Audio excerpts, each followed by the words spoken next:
कचोरी म्हटलं की छान असं खुसखुशीत असलं की सगळ्यांना आवडतो.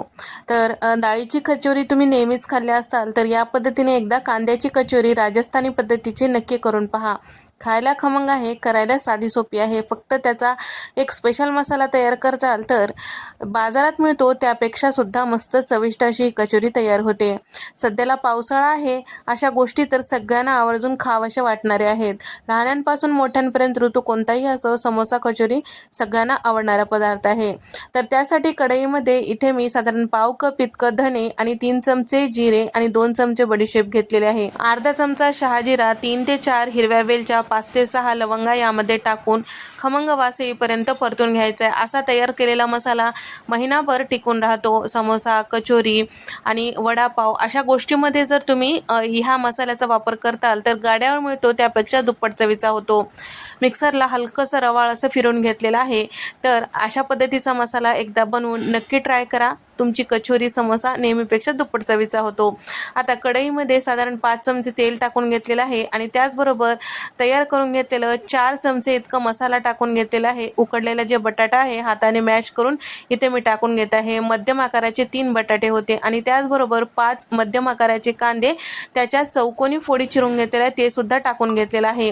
सगळं छान व्यवस्थित मिक्स करून घ्यायचं आहे आणि या ठिकाणी गॅसचा फ्लेम कमीच ठेवायचा आहे. थोडेसे बटाट्याचे चंक्स मोठे दिसत आहेत म्हणून चमच्याने थोडंसं याला मॅश करून घेतलेलं आहे. अर्धा चमचा हळद आणि त्याचबरोबर इथे मी 1.5 चमचा इतकं लाल मिरची पावडर टाकून घेतलेलं आहे आणि सोबतच इथे मी 1 चमचाभर इतकं गरम मसाला आणि त्याचबरोबर 4 चमचे बेसन पीठ आणि चवीपुरतं मीठ टाकून घेतलेलं आहे आणि अर्धा चमचा आमचूर पावडर टाकून घेतलेला आहे आणि सोबतच अर्धा चमचा चाट मसाला टाकून घेतलेला आहे. चाट मसाला, आमचूर पावडर नसेल तर 3 ते 4 चमचे तुम्ही लिंबाचा रस यामध्ये टाकू शकता. सगळं छान व्यवस्थित मिक्स केलेलं आहे.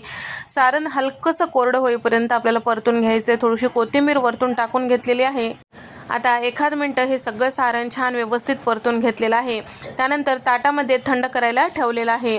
तर या ठिकाणी आता हे थंड होईपर्यंत आपण पीठ मळून घेऊया. तर इथे मी घेतलेलं आहे 3 कप इतकं मैदा आणि त्याचबरोबर यामध्ये अर्धा चमचा इतकं मीठ टाकून घेतलेलं आहे. अर्धा चमचा ओवा, अर्धा चमचा जिरे हातावर छान कुस्करून यामध्ये टाकलेलं आहे म्हणजे त्याचा खमंग फ्लेवर यामध्ये येतो आणि सोबतच एक 5 चमचे इतकं तेल छान कडकडीत गरम करून घेतलेलं आहे ते सुद्धा यामध्ये टाकून घेतलेलं आहे.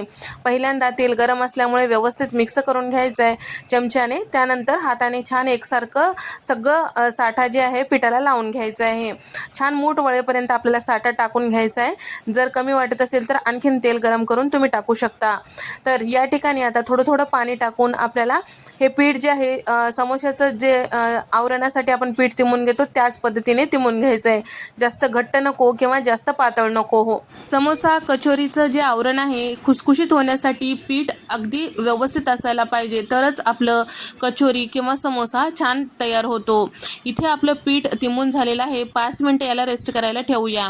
आता एक चटपटीत मसाला तयार करून घेऊया. 1 चमचा चाट मसाला, अर्धा चमचा काळं मीठ, अर्धा चमचा धने पावडर आणि पाव चमचा काळा मसाला आणि अर्धा चमचा लाल मिरची पावडर, अर्धा चमचा भाजलेली जिऱ्याची पूड आणि अर्धा चमचा आमचूर पावडर यामध्ये टाकून घेतलेला आहे आणि त्याचबरोबर पाव चमचा इथे मी काळे मिरे पूड टाकून घेतलेला आहे. सगळे जिन्नस छान व्यवस्थित मिक्स करायचं. तर इथे आपला चटपटीत मसाला तयार झालेला आहे. हा मसाला तुम्ही समोसा कचोरीवर टाकून खा, दुप्पट चवीचा तयार होतो. आता पीठसुद्धा छान भिजल्या गेलेलं आहे. याचे छोटे छोटे गोळे तयार करून घेऊया. त्यानंतर पुरीप्रमाणे लाटून घेऊया. कचोरीसाठी लाटते वेळेस पाती एकसारखं लाटून घ्यायचं आहे. कुठे जाड कुठे बारीक नको आणि त्याचबरोबर तेल लावून लाटायचं, पीठ लावायचं नाही आणि भोवताली आपल्याला पाणी लावून घ्यायचं आहे म्हणजे जेव्हा आपण याच्या कडा एकसारखं एका ठिकाणी आणतो त्यावेळेस सुटू नये तेलात टाकल्यानंतर. त्यानंतर यामध्ये मावेल एवढा आपल्याला सारण भरून घ्यायचं आहे. साधारण 1 चमचा भर इतकं किंवा 1.5 चमचा इतकं, जास्ती भरायचं नाही नाहीतर ते फुटून वरच्या साईडला येऊ शकतो किंवा कमी भरल्यास खायला एवढी मजा येणार नाही. मोदकाप्रमाणे याला या पद्धतीने फोल्ड करून घ्यायचं. हाताने छान असं चपटं करून घ्यायचं जमेल तेवढं. तर इथे आपल्या पहिली कचोरी झालेली आहे. दुसरी कचोरी सुद्धा त्याच पद्धतीने तयार करून घ्यायचं आहे. तर एकसारखे एक 5-6 कचोरी झालं की आपल्याला तळून घ्यायचं आहे. तळण्यासाठी वेळ लागतो त्यासाठी एक 5-6 कचोरी झालं की तळून घ्यायचं किंवा एकसारखे सगळे कचोरी केलात तरी सुद्धा कापड वगैरे त्यावर टाकून ठेवायचा ओला म्हणजे वरच्या साईडला जे वरचं आवरण आहे ते वाळल्यासारखं होत नाही. आणि कचोरी तळते वेळेस लक्षात ठेवायची गोष्ट म्हणजे तेल मध्यम गरम असायला पाहिजे. याचा आवरण जाड असतो. मधीपर्यंत छान असं खुसखुशीत होण्यासाठी आपल्याला मध्यम तेल गरम असायला पाहिजे, अगदी कडकडीत नको. आणि एवढंच लक्षात ठेवायचं की कचोरी तळते वेळेस जास्त वेळ लागतो, पण खायला मस्त खमंग खुसखुशीत लागतात. अगदी मोठ्या गॅसवर जर तुम्ही तळताल तर हे लगेचच लाल होतात, पण ते खुसखुशीत राहत नाहीत, वातड असे तयार होतात किंवा नरम पडतात. त्यासाठी वेळ देऊन या कचोरीला आपल्याला तळून घ्यायचं आहे. तर तेलात जेव्हा आपण कचोरी टाकतो त्यावेळेस लगेचच चमचा लावायचं नाही. थोडंसं आकार धरलं की याला पलटून घ्यायचं आणि एकसारख्या रंगावर दोन्ही साईडला तळून घ्यायचं. गॅस कुठेही मोठा करायचं नाही. सुरुवातीला तेलच आपल्याला मध्यम गरम असायला पाहिजे, हे लक्षात ठेवा. आणि त्याचबरोबर या पद्धतीने तळलेल्या कचोरी जास्त वेळ असलं तरीसुद्धा खुसखुशीत लागतात.